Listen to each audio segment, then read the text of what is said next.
भाजपा के राष्ट्रीय अध्यक्ष जेपी नड्डा 120 दिन के देशव्यापी दौरे की शुरुआत देवभूमि से कर रहे हैं। हरिद्वार पहुंचे जेपी नड्डा का भव्य स्वागत किया गया है। इस दौरान शिक्षा मंत्री डॉक्टर रमेश पोखरियाल निशंक, प्रदेश अध्यक्ष बंशीधर भगत, कैबिनेट मंत्री मदन कौशिक समेत कई कार्यकर्ता मौजूद रहे। बीजेपी के राष्ट्रीय अध्यक्ष जेपी नड्डा ने शांति कुंज में निरंजनी अखाड़ा में पूजा अर्चना की और फिर अखाड़ा परिषद के संतों से मुलाकात की है।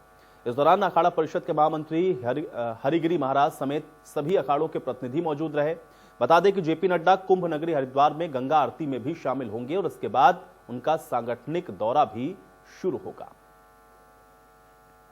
और मैं से धीरे धीरे तो हरिद्वार पहुंचे हैं जेपी नड्डा, आपको बता दें, और यहां पर भव्य स्वागत किया गया है। जेपी नड्डा ने आज पहले दिन आपको बता दें कि जो मुलाकात का कार्यक्रम है वो शुरू किया है, जिसमें शांति कुंज हरिद्वार पहुंचे, जहां पर अखाड़ा परिषद के संतों के साथ भी उनके द्वारा मुलाकात की गई है। साथ ही साथ आज शाम के गंगा आरती में भी जेपी नड्डा शिरकत करेंगे।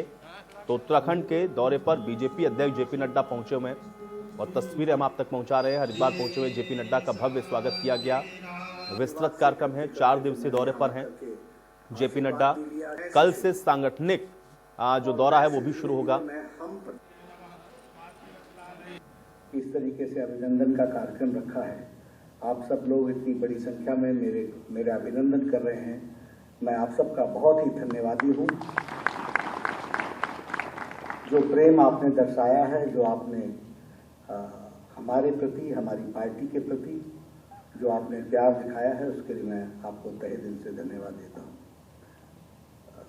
शांति कुंज में आया हूँ तो आपसे यह भी मैं बताना चाहता हूँ कि भारत की यात्रा पर राष्ट्रीय अध्यक्ष बनने के बाद मैं 120 दिन में सभी प्रदेशों को, अपनी पार्टी को मजबूत करने के लिए चला हूँ और आज उस यात्रा की शुरुआत में शांति कुंज से कर रहा हूँ। तो जेपी नड्डा को आप सुन रहे थे, देवभूमि पहुंचे हुए हैं। आज से शुरुआत उनके कार्यक्रम की हो गई। हालांकि पहले दिन जो औपचारिक मुलाकात का कार्यक्रम है वो चलते रहे, सारा दिन आपने देखा है। तमाम जगहों पर जेपी नड्डा ने अपनी मौजूदगी को दर्ज करवाया है। संतों के साथ उन्होंने मुलाकात की है। आज शाम को गंगा आरती में भी शामिल होंगे। लेकिन कल से जो महत्वपूर्ण है उसकी भी शुरुआत हो जाएगी, क्योंकि सांगठनिक जो मुलाकात है वो कल से शुरू होंगी। कैसे उत्तराखंड के अंदर बीजेपी को और अधिक मजबूती के साथ इस बार के चुनावों में ले जाना है, मुद्दे क्या रहेंगे, कार्यकर्ताओं को क्या मैसेज देते हैं, कैसे जोश भरते हैं, तमाम ऐसी चीजें हैं जो अपने आप में बेहद महत्वपूर्ण रहने वाली हैं। और चूंकि शुरुआत उत्तराखंड से कर रहे हैं तो इसी बात से आप अंदाजा लगाइए कि उत्तराखंड के अंदर भारतीय जनता पार्टी को और अधिक मजबूती प्रदान करने के लिए अपने आप में बेहद महत्वपूर्ण है राष्ट्रीय अध्यक्ष बीजेपी के जेपी नड्डा, जिनका दौरा है और 4 दिनों तक उत्तराखंड के ही प्रवास पर रहेंगे। हालांकि आज हरिद्वार में ही जेपी नड्डा के रुकने का कार्यक्रम है। शाम को गंगा आरती में भी शामिल होंगे जेपी नड्डा।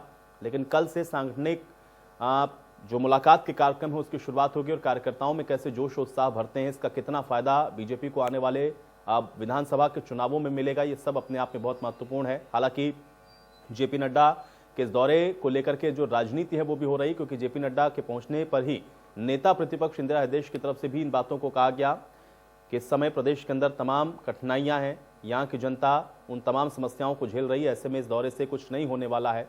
सरकार को चाहिए कि वो उन तमाम विषयों पर ध्यान दे। हालांकि जेपी नड्डा पार्टी संगठन को और अधिक मजबूत बनाने के लिए पहुंचे हुए हैं और जाहिर बात है चूंकि चुनाव से पहले ही बीजेपी इन सारी गतिविधियों में लगी रहती है और ऐसे में अब जेपी नड्डा का दौरा इन मायनों में भी बेहद खास हो जाता है। धर्मेंद्र हमारे साथ जुड़ रहे हैं जानकारी के साथ। धर्मेंद्र, ये बताएं कि आज का कार्यक्रम जेपी नड्डा का क्या है, उसके अलावा अभी फिलहाल क्या जानकारी है, क्योंकि शाम को गंगा आरती में भी जेपी नड्डा को शामिल होना है।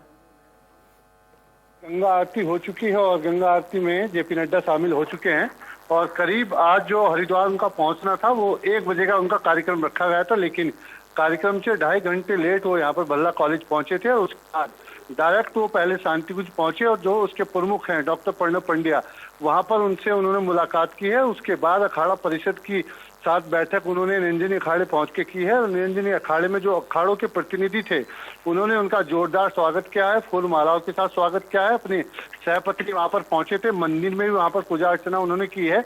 उसके बाद वो हर की पैड़ी पहुंचे थे और वहां पर फिलहाल साय आरती में शामिल होने के बाद आचार्य महामंडलेश्वर हैं जूना अखाड़े के अवधेशानंद गिरी महाराज अब कनखल में उनके आश्रम में जा रहे हैं और वहां पर उनका डिनर का वहाँ उनके साथ वो भोजन लेंगे। उसके बाद बाबा रामदेव से मिलने का कार्यक्रम है। तो अभी जो स्थानीय बीजेपी के कार्यकर्ता हैं उनसे तो उन्होंने कोई मुलाकात नहीं हुई है, लेकिन यहाँ पर साधु संतों का आशीर्वाद ले रहे हैं, बड़े संतों से मिल रहे हैं, गंगा आरती में वो शामिल हुए हैं और 4 दिन के प्रवास पे वो उत्तराखंड पहुंचे हैं। और उन्होंने कहा है कि साधु संतों के आशीर्वाद के साथ और गंगा आरती के साथ वो अपने इस प्रवास की शुरुआत करना चाह रहे हैं। इसके बाद कल जो उनकी बैठक होंगी वो मंत्रिमंडल के साथ ही बैठक उनकी होगी और जो स्थानीय नेता है, प्रदेश के नेता, उनके साथ करेंगे। तो आज का जो उनका कार्यक्रम है वो पूरी तरह से कह सकते हैं कि धार्मिक यात्रा है। गंगा आरती में उन्होंने भाग लिया है और बड़े साधु संत जो भी हैं उनसे मिल रहे हैं, उनसे आशीर्वाद ले रहे हैं। बहुत शुक्रिया धर्मेंद्र फिलहाल इस बातचीत के लिए।